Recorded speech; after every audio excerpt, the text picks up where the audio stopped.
on the road again. We can't wait to get on the road again. Telling stories to our family and our friends. We can't wait to get on the road again. Welcome to our monthly AAA podcast storytelling. Affinity, Allie, and Annette on the road to good storytelling with your hosts, Allie Spooner and moi.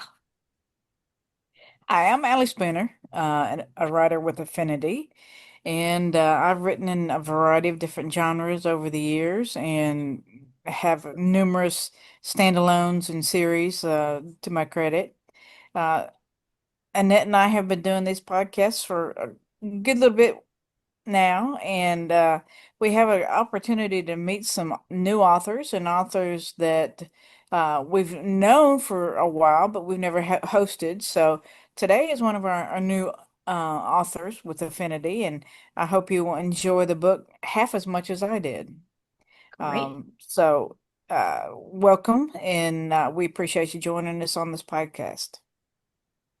Thanks, Allie. And I'm Annette Maury. And because we've been doing this podcast for a couple of years, I'm not going to go into a large introduction about who I am, but I also am with Affinity Rainbow Publications. And in fact, all three of us today are in the Affinity family. So we're pretty excited to have a new author to us, Stacy Reynolds, with us. Okay. So each month we invite a special guest to join us to discuss various topics of interest to our readers and writers. And we'll invite our guests to do a short reading and then follow with questions on the featured topic, which is going to be fantastic today, while encouraging them to do at least one giveaway to our audience. All right. And this month we're going to be talking about stories featuring war correspondents. I know, pretty specific, huh? But I suspect there are more stories about journalists out there. But we just like the idea of kind of narrowing it down, the subject matter. And we're absolutely thrilled and honored to have Stacy with us as our new author who wrote just this. Both Allie and I, when we first read the first draft, and we're considering Stacy, we're like, yeah, this is a great book. We loved it. Her brand new novel coming out from Affinity, Without Borders. So Yes, I lost several hours of sleep that night finishing that book, but it was worth every minute. It's fantastic. I've said that to a lot of people, but this is the first time I've ever heard it. It's exhilarating. Yeah, it really was a fabulous novel, and I enjoyed reading it again and again. I had to, I read it to evaluate it, and then of course, I did the proof edit for it, so I read it again. So I had a couple of times that I got to read it, which was really great. So, I have the absolute pleasure of introducing Stacy. Stacy Reynolds is a Renaissance woman. She's been an award-winning journalist, a DJ, a stand-up comedian, a government drone, and a writer of both fiction and nonfiction. She's extremely happy to be a member of the Affinity Rainbow Publishers team of authors with her first romance novel, Without Borders. She hopes to provide many more to come. An avid reader, Stacy leans towards science fiction as a preferred genre. She also loves a good mystery. Stacy's hobby is photography. She also enjoys spending time with her 4 grandchildren, bird watching, trading sarcastic barbs, going to Joan Jett concerts, discussing art, and photography. Currently, Stacy lives in San Marcos, Texas with her son, daughter-in-law, and grandson. There are 2 cats and a dog. Oh, sounds like a busy life. Yeah. So, without further ado, Stacy, if you're ready, take us away. All right, thank you. And Annette, I was going to send you a picture of my black cat yesterday, but Yeah, I kept mine in. Halloween is not a good time for black cats. People are just awful sometimes. I was worried about them. All right, so I'm going to read a portion of my book from right before my two main characters are kidnapped by the Russian mafia. For a few seconds, everything else faded into background noise. What if we did just throw caution to the wind and got wrapped up in one another as we could, despite our circumstances? We were both adults. Surely we could have a no strings romance. Even as I considered it, I felt the horrible truth gnawing away at my resolve. No, we probably couldn't, because that just wasn't who we were. I'd never been any good as a fuck buddy. Just as I was about to tell her I felt the same, a commotion in the warehouse caught our attention. Were those gunshots? We spared a fleeting glance at one another and rushed back into the main room. The door to the center burst open and 6 heavily armed men crashed through. They wore the uniforms of the mercenaries, the wolf pack, the snarling wolf with blood dripping from its fangs. They were unmistakable. One carried a bundle over his shoulder, a body-shaped bundle. The mercenary, who had different patches and insignia on his uniform marking him as their leader, had his pistol pointed up in the air. The noise that had prompted Marie and I to rush back into the warehouse had come from the 2 shots he fired into the ceiling to get everyone's attention. He was a tall man, well over 6 feet. He had black hair and a bushy mustache. When he removed the aviator glasses covering his eyes, I saw nothing but calculating coldness. The sight of him turned my whole body to ice with fear. I am Colonel Yuri Kostov of the Russian army, he said, first in Ukrainian, then in English. Do as I say, and we will spare your lives. After nodding away from Kostov, the soldier with the body over his shoulders dumped it unceremoniously in the middle of the room. He bent and tore the bag covering off the body's head. Bile rose in my throat, and I had to swallow to keep from vomiting. My heart plummeted to the floor.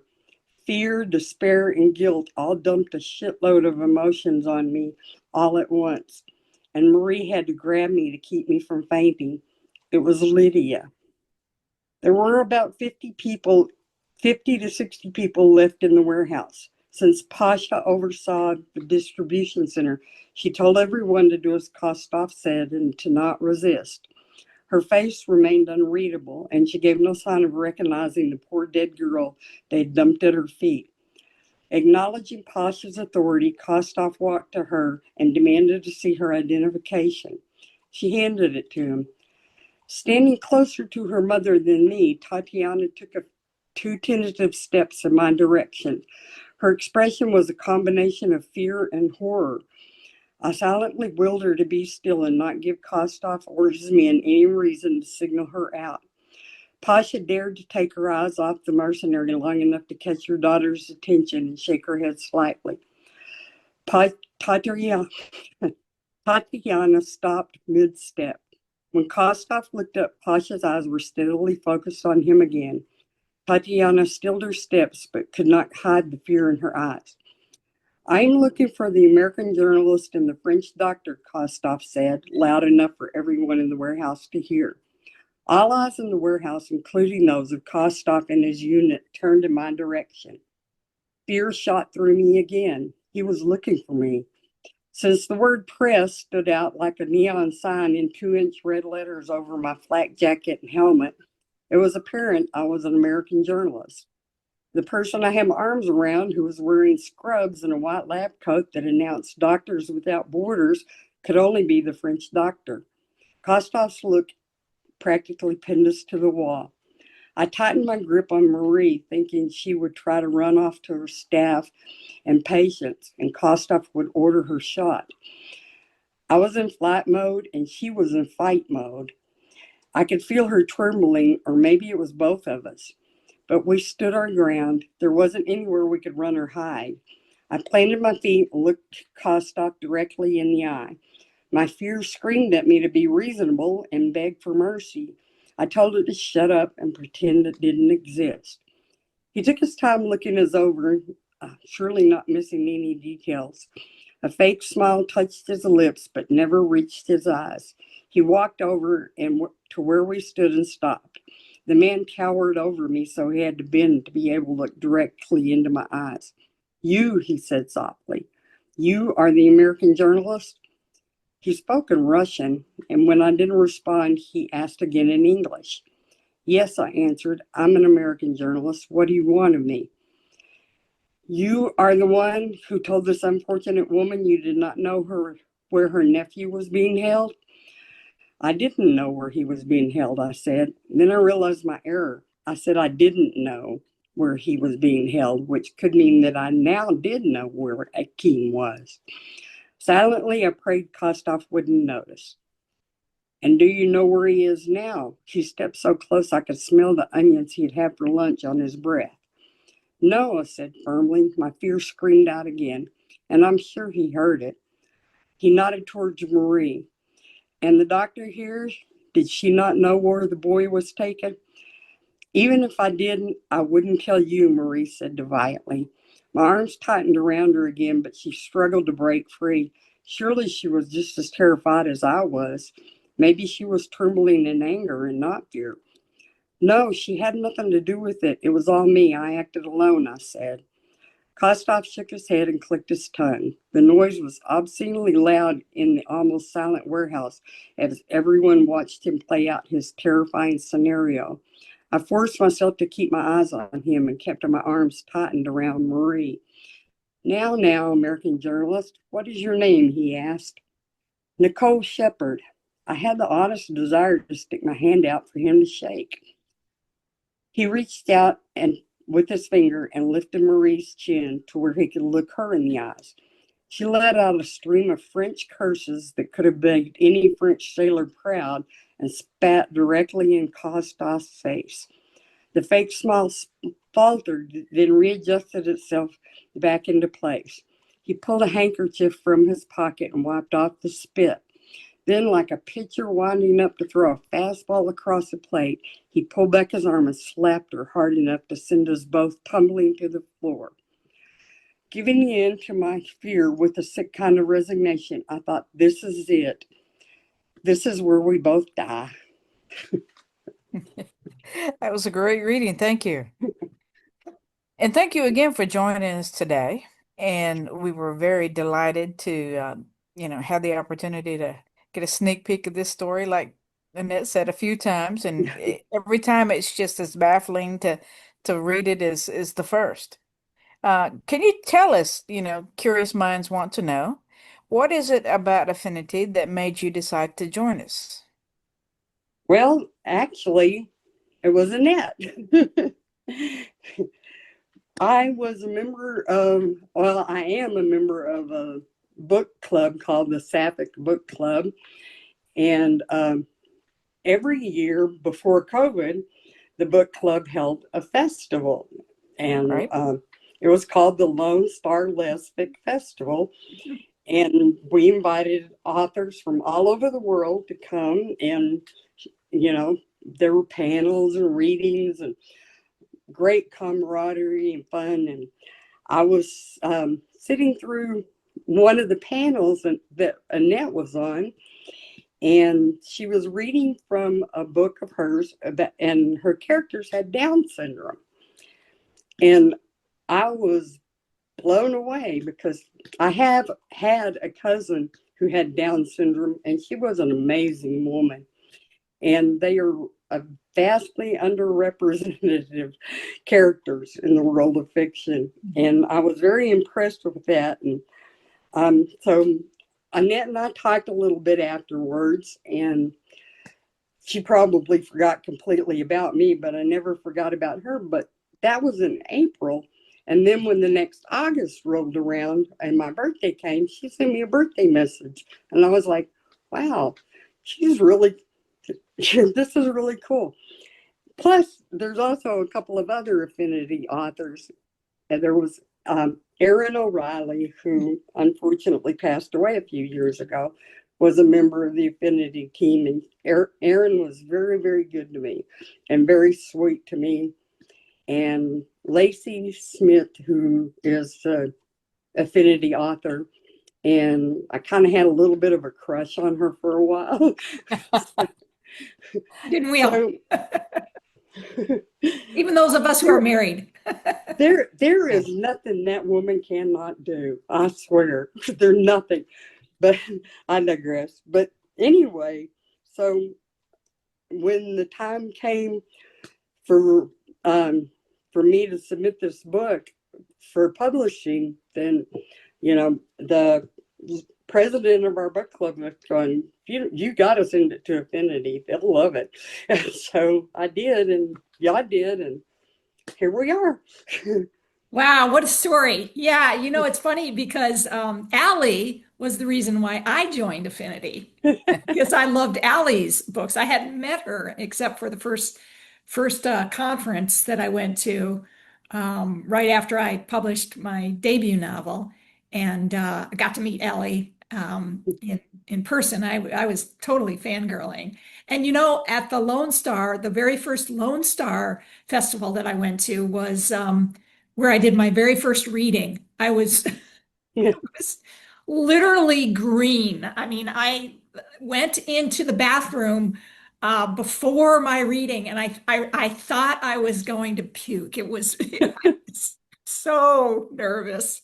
So I have fond and some not so fond memories of the Lone Star Festival, and yeah, it was a great place to meet people on a smaller scale. I actually really enjoyed Lone Star.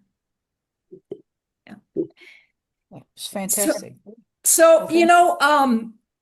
I like doing a little research. And so when I learned that you had other books out there, I said, well, I got to go check those out.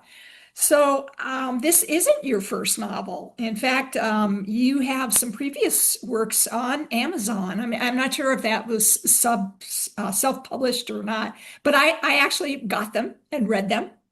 Uh, so maybe you want to share a little bit more about those other novels for others who might be interested in checking those works out as well. That must have been more the $2.50 royalty payment I got from Amazon last month came from. Yeah, I was with a small publisher. She was just starting out. Uh-huh. I was working for AOL as an editor on this one website called 60-Second Novel. So this guy advertised that he could write a novel in 60, not maybe 60 minutes. Anyway, it's a long time ago. But so one of the other editors decided she was going to get into publishing. And so she asked me for to submit something. So I had written a novel based on my Dungeons and Dragons character.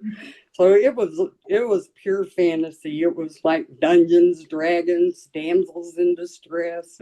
Yep. And it was fun. And she published it, and then I kind of went the total opposite direction for my second book. My second book was the result of me and my best friend sitting on her patio at night, drinking too much Diet Coke, talking in the wee hours of the morning about what would happen if America became a fascist regime. So my second novel is pretty dark because, and the scary thing is that right now, a lot of the stuff that I wrote about in that book are beginning to come true. But anyway, the same publisher published it, but she went out of business after a few years.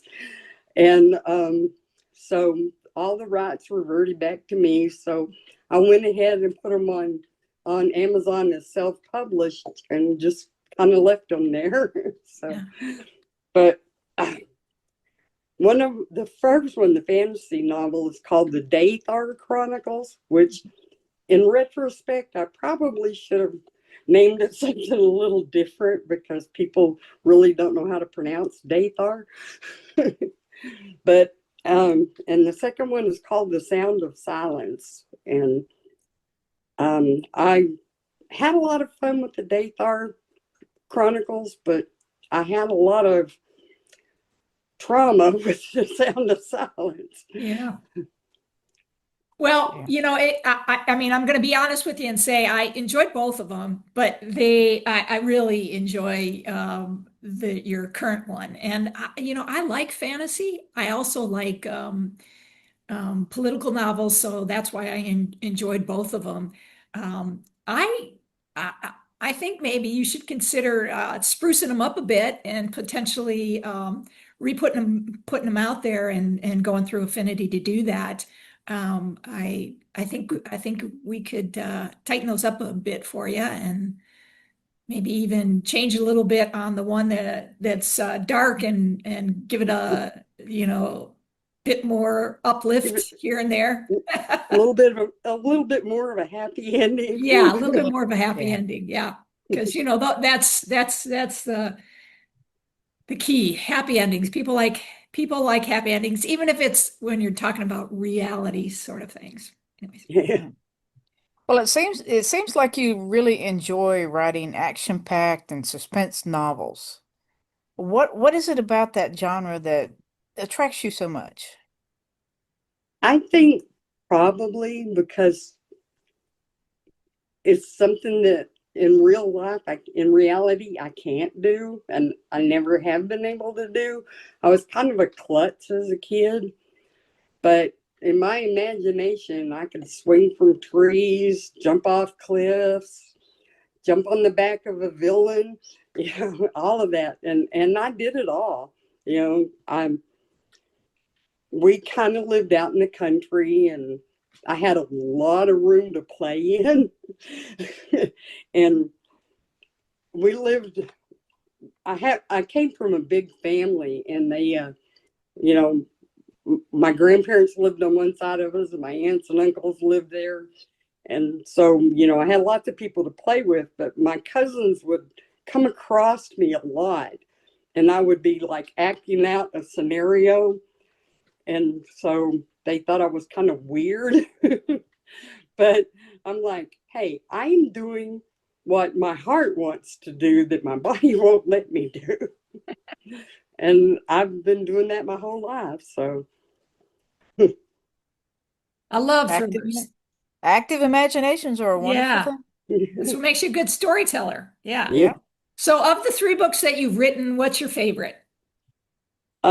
Honestly, I have to say this one because I think I think it's probably the best of the three, and it really I got to incorporate all of the things that I wanted to be and do in life into it. So, and when you're writing a story, you're basically living that story in your head. So, Right.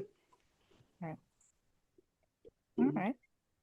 And we have also heard that you've got a short story coming out in an anthology. Can you tell us a little bit more about that? actually, that was a few years ago, but it was the book club had we were sitting around discussing ways to raise money for the festival. Mhm. And Erin O'Reilly was there.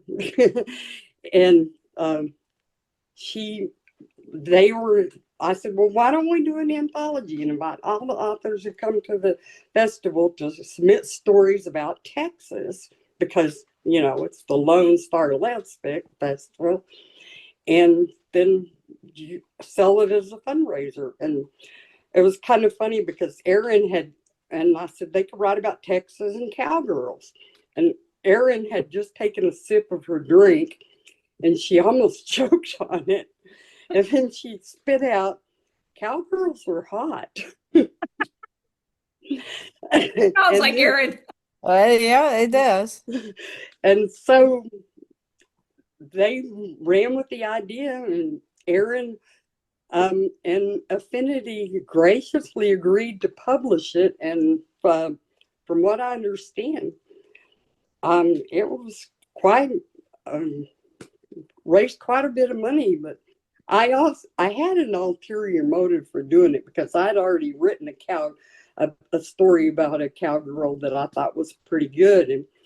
the funny thing about that and Erin was when I submitted it, Erin nixed it. and I was like, what?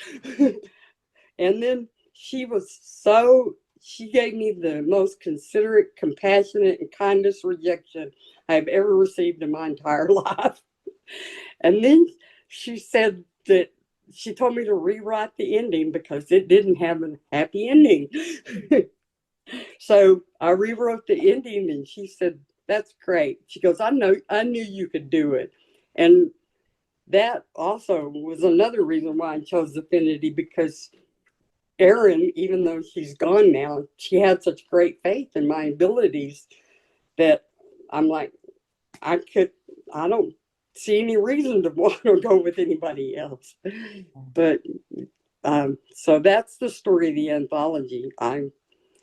So was it in Lone Star 1 or Lone Star 2? Lone Star 1. Lone Star 1. Okay. Yeah. I think you had a story in there too. Yeah, I had a humorous one. Yeah. I And think Erin was a great mentor for many of us. she was my mentor. Incredibly She worked months with me on my debut novel. I didn't know crap about writing way back then, and they saw something in me as a storyteller, but the mechanics of it, and some of the things that I needed to do, I needed a lot of help in the beginning. And Erin was the one who we worked for months on it, and then I submitted it, and then they accepted it. Yeah, Yeah. interesting. Yeah. So, okay, I suppose we've been talking about all kinds of things, and we haven't talked about war correspondence. We haven't talked about the topic of our podcast, war and war correspondence. That probably required a specialized kind of research, although you were a journalist, but I don't think you were a war correspondent, correct? No, that was one of the things I just did in my head. But Okay, so what kind of research did this require? I imagine it required quite a bit. yeah, it did actually. I have a tendency to go overboard when I'm researching a subject like that, but I've always been fascinated by war correspondents, especially the female ones. Um, and like there was one, I read her memoir, and she talked about parachuting out of an airplane while carrying a typewriter. Wow. So, like, there was a ton of them in World War II. And when I started writing this book, or I started getting the idea for this book, I had just finished Marie Colvin's biography. She was one of the most famous female war correspondents. And I even quoted her a couple of times in my book. Wow. So I did a lot of research. I did a lot of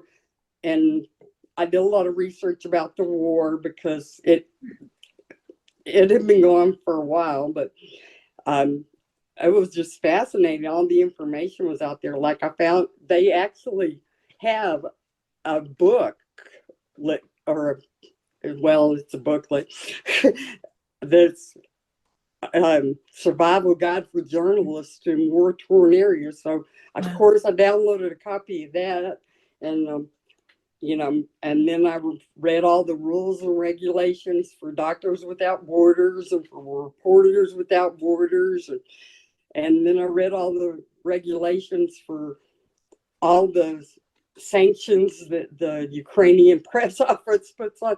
I mean, I did a ton of research. Yeah, well, it sounds like it. I mean, I don't know much about I know a little bit about the war, obviously, because of the news, but yeah, everything rang pretty true. So you could tell that you'd done considerable research on it. Yeah. Good for Yeah, you. I just hope nobody checks my distances against a map of Ukraine, because some of them might be a little off. But Yeah. I wouldn't sweat the small stuff. Yeah. Being an award-winning journalist, I suspect you were able to pull from some personal experience. And they always say, write what you know. So Is there some personal experiences written into this book for you? I think it was just, I tried to make my character the way that she approached people, because that that was one of the things that made me successful as a journalist, was when you approach people, you let you need to give them the impression that that you're interested in what they have to say. You know, I know it's cliche, but everybody does have a story, and somebody needs to hear those stories. And so I tried to make it to where my character had that approach with people. So she was more interested in what war does to innocence than the politics of it. And I Right. wanted to give that impression that, you know, I mean, as a journalist, a whole lot of my experience was just talking to talking to people, just the way that you approach them, and you know, you make them feel heard. Yeah. Yeah, Well, I think you nailed that really well. Thank you. that's what I was going to say. Made the character very likable and, Yeah. brought that humanness to the story Mhm. of war. Do you think that making the main character a war correspondent versus a different kind of journalist, do you think that sort of kicked the story up, in your opinion? Made it that much more uh, exciting, readable, whatever? I think so, because, you know, I mean, the war in Ukraine is such a hot topic, you know, Mhm. and um, I gotta tell you this little tidbit. My daughter is in a book club, and one of the members of her book club went to Ukraine um, when the war was about 6 months old or so. She was a dental hygienist, and she went with her office to see what they could do to help. So they'd been there about a week, and one day this man came in and he had a baby, and he said, "I found this baby laying next to its dead mother." And he just like kind of thrust the baby at him and ran out. And I could not get that baby out of my head. I could not stop thinking about what happened to that poor baby. You know, I was like, what did that poor baby go through? You know, what happened to him? It was making me, it was just it just nagged at me. And so as a writer, I did the only thing I could do, and he became the catalyst Yeah. in my story that kind of helped bring my two main characters together. Yeah. So I really have to give a shout out to my daughter Misty and her book club, The Winches, and Carla Lapine, who actually was brave enough to go to Ukraine and who relayed that story, because you know it was really pivotal in helping me write the story. You know, it gave me something to focus on. Yeah. It was a great plot point. It was Yes, really it wonderful. was. Yeah. Yeah. Yeah, I tried to give him a happy ending, so you know, not spoilers or anything, but I tried. We're very happy about that. Yeah. How about I know I shouldn't, but I love to talk politics. So I'm thinking that your book has some political messages. Um, and how do you think you sensitively approach those themes in a way that felt relevant and impactful, but didn't make it too controversial for anybody who has whatever beliefs they have to read it and enjoy your book? It's kind of a line that you have to dance, right? Yeah, it was, it wasn't. I think it is political, but I think it's political in a passive aggressive kind of way. because I did want to approach the human aspect of it, but I really didn't avoid the fact that I think Russians are bad and Ukrainians are good.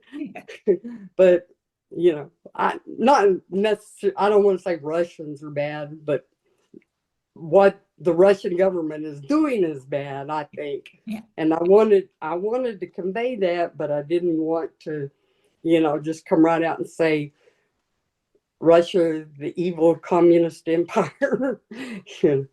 So I think just approaching it that way, just focusing more on the humanness of it instead of the political part of it, I think that's what really helped me keep away from massive controversy. I think you're right. It wasn't in your face. It definitely. Yeah. Now But the $64,000 burning question, and you've obviously left it open for a sequel. Do you have one planned for these characters? well, there's always a war somewhere. Unfortunately, that's true. Yeah. So yeah, I don't think I'm done with these guys yet, but Marie's got to recover from her trauma, and they've got a lot of things they got to work through before they can go back to war, whether it's in Ukraine or maybe they'll go to Gaza, Gaza. And I can see that as the next book. Well, you I know? could too. Yeah. That's music to my ears if you write another book with those characters. That would be great. Yeah. Yeah, Israel would be that would be a good backdrop. Yeah, it would. Yeah, I have that one might be a little bit more politically controversial because I have an aunt who's very adamant about that side, and she's always encouraging me to do that. Write about this, write about this. But again, I would want to focus on what the war does to humans, not innocent humans. Right. And there's certainly a lot of material there for sure. Yeah.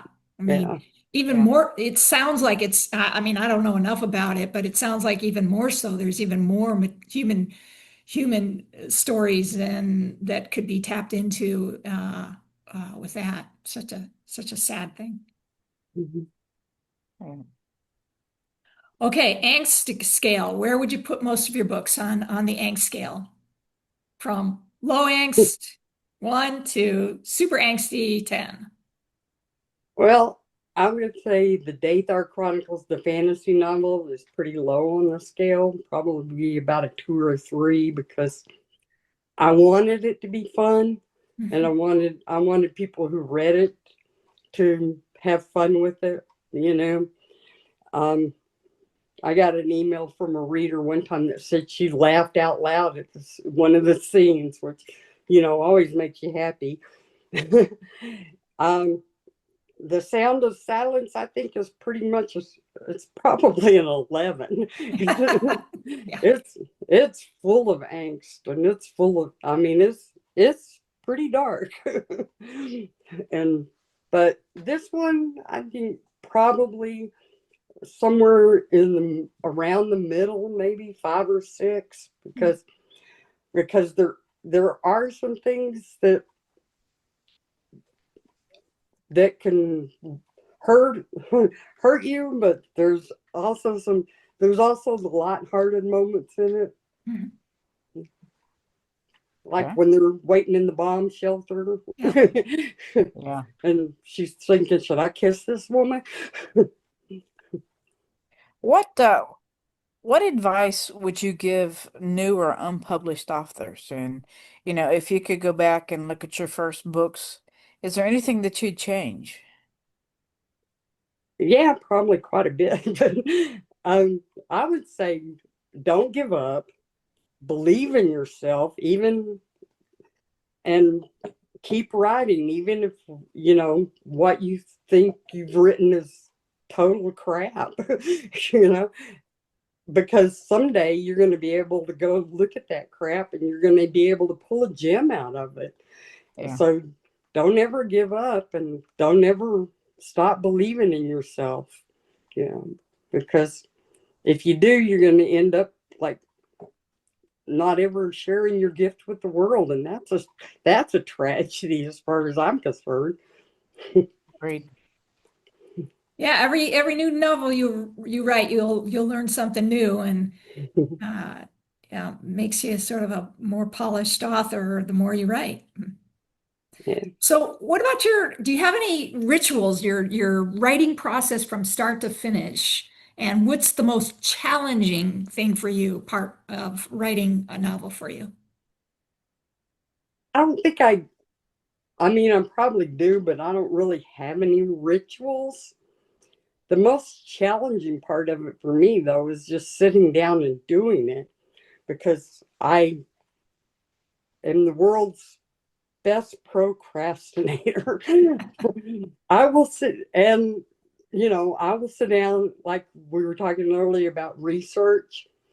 I have a tendency to like go down rabbit trails, and hours later I'll poke my head back out and I'll go, what was I going to do again? Where was I going with this? But that's the hardest thing for me. But I like I participated. November has always been before National Write a Novel in a Month. Mhm, mhm. Even though the organization that sponsors it is gone now. Yeah. The Without Borders was the last book that I wrote under that um, under there, and so I needed that discipline, Yeah. because to write a 50,000 word novel in 30 days, you have to write at least 1,666 words a day. So I would sit, I would usually do it at night because I was working nights at the time and I would get off like at midnight. And so the house was quiet. The kids weren't going to bother me and the dogs were asleep. But, and I would sit down and I would pound out those 1,666 words. And so, but it's a challenge for me if I don't make myself do it. If I don't have that discipline, if I don't have that accountability. So that's my biggest challenge.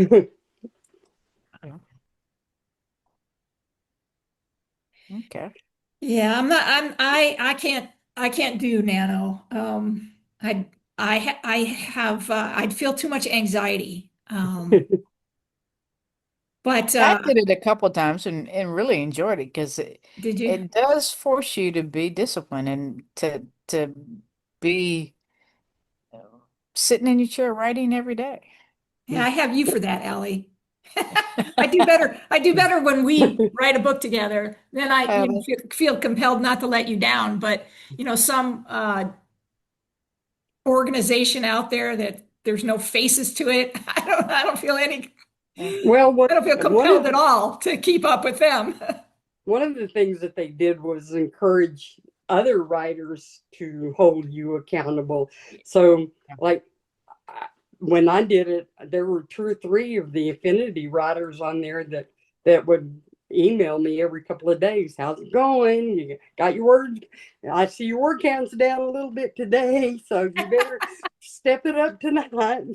So, I mean that they encouraged camaraderie and friendship and stuff like that. So I thought that was a good thing. I mean, they had their bad points, but I think overall they really were a good thing for writers, especially new and beginning writers. My nephew, who is transgendered, he actually, the last year that they were in business, he wrote a novel about with transgendered characters in it during that month. So, and I don't think he would have done it if he didn't have that encouragement behind him. because Right. it's hard to write a book. It's a lot harder than people think it is. It Yeah. is. Yeah. You're right, it is, yeah. So, have any current works in progress? I do. And this is funny because my daughter and her friend's story were a big plot pot of Without Borders. So my son plays a big part in the one I'm working on now. He put up a game cam. We live in a rural area. I mean, like way out in the boonies, and we don't have any close neighbors, but we have neighbors. So he put up a game cam in our yard because he thought one of the neighbors' kids was breaking into our carport and messing with his stuff. So he put it, and he would bring me the SIM card every night, and I'd watch whatever videos were on it, which there really wasn't a whole lot, except a spider would weave its web over the lens every night, and then you would see the deer walking through past the cam, and it was like they were walking through the web. So that was kind of cool. But then he forgot about it. He forgot completely about this game cam. And this was like 6 years ago. So a few months ago, he comes in carrying this gray plastic box that I didn't recognize. And he pulls the SIM card out of it. It was a game cam. He pulls the SIM card out of it and he said, I don't know if this is any good or not. And I don't know what's on it, but you better watch it because there might be a murder on it. Oh my goodness. So I stuck the SIM card in my computer and I started watching. The videos were like 15-second clips and they're motion activated. And so there were 1,862 clips on that SIM card. So I started watching them. There really wasn't anything on, it was just the usual boring stuff till I got to clip 131. And it was 2:00 in the morning when the clip came on. So you saw our neighbor pull into his driveway, and he got out of the driver's side, and somebody else got out of the passenger side, and they both walked around to the back of the car, and then there was a flash of light, and then they were both gone. And I told my son, I think I just found your murder. Because immediately my brain just started thinking, okay, so what if we had a woman who moves into this rural area? Maybe she's suffering from some trauma she's trying to get over. She buys this house in this rural area and she hires a landscaper. The landscaper finds the game cam. And anyway, and then she sees a murder on it. She takes it to the police department, and the police officer and her, fall in love. So That's a great story idea. Yeah. And you know what, when you were saying it's section 131, that could be an interesting title too. That's Yeah. exactly Yeah. what my book club. 131. That's exactly what my book club said. They said I have to name it Clip 131. Yeah. So I guess once I get it finished, that's what I'm going to have to name it, is Clip 131. Yeah. Oh, that sounds great. I look forward to it. So every course, day.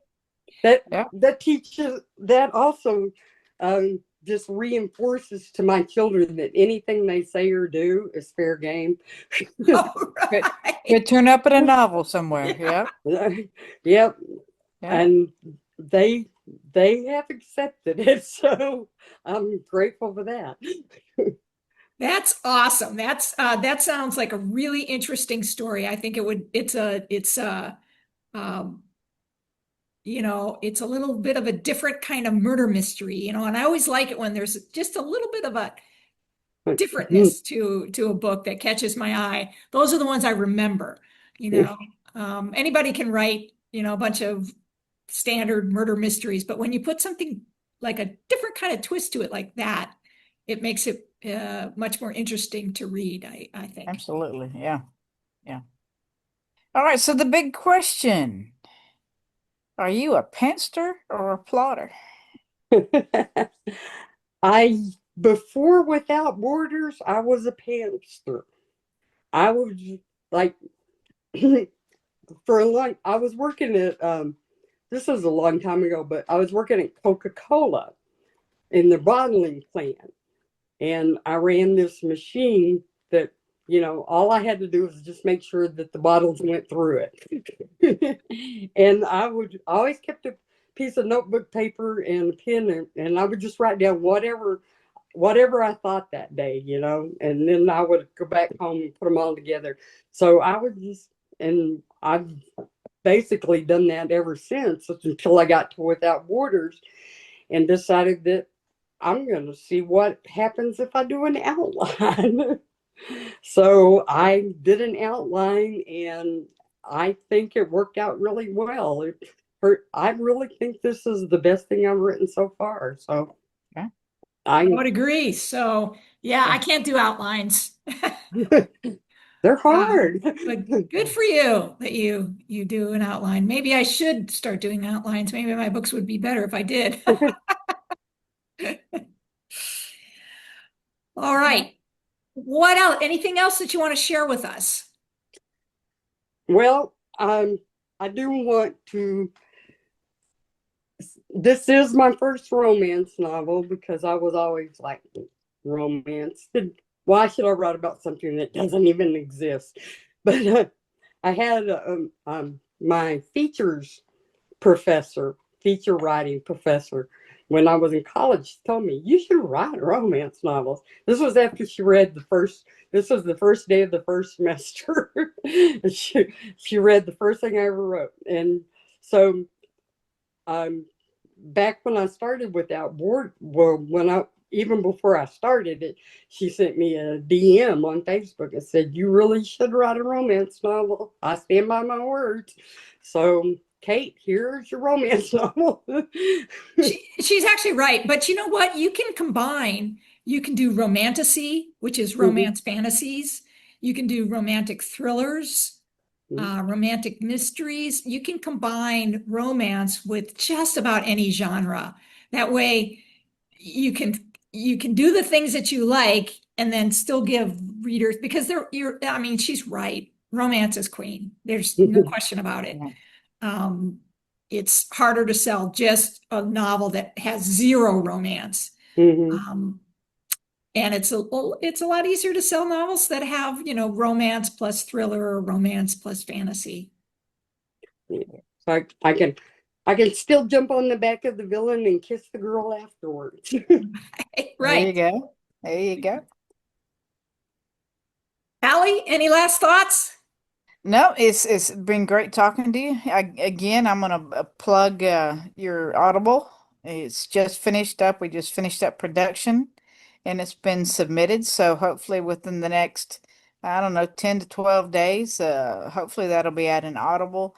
The production came out beautifully. I think you will be surprised. And Deja Laverne Butler, who did the narration, has got the most beautiful, buttery voice I think I've ever heard.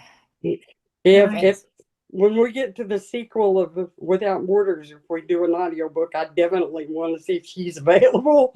Most definitely. Yeah. She nailed those accents. Yeah. That's awesome because I haven't listened yet, but I'm anxious to listen to it. So just as a reminder to our readers, Without Borders is live today. No more pre-order. You can get it, start reading it today. So go to Amazon, go to the Affinity website. If you don't want to pay taxes, you can go to the Affinity website, so it's cheaper. But if you want ease, a lot of people like really easy stuff. So click onto Amazon. It's there. It's live. And like Allie said, the Audible is coming out 10, 12 days probably, right? Right. Yeah.